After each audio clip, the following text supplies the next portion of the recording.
Бога освещает. Бог освещает новую энергию божественного прорыва.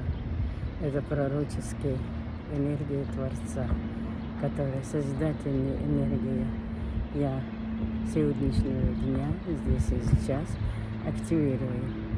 Мое каникула закончилась, начинается активное движение, прорыв на это направление.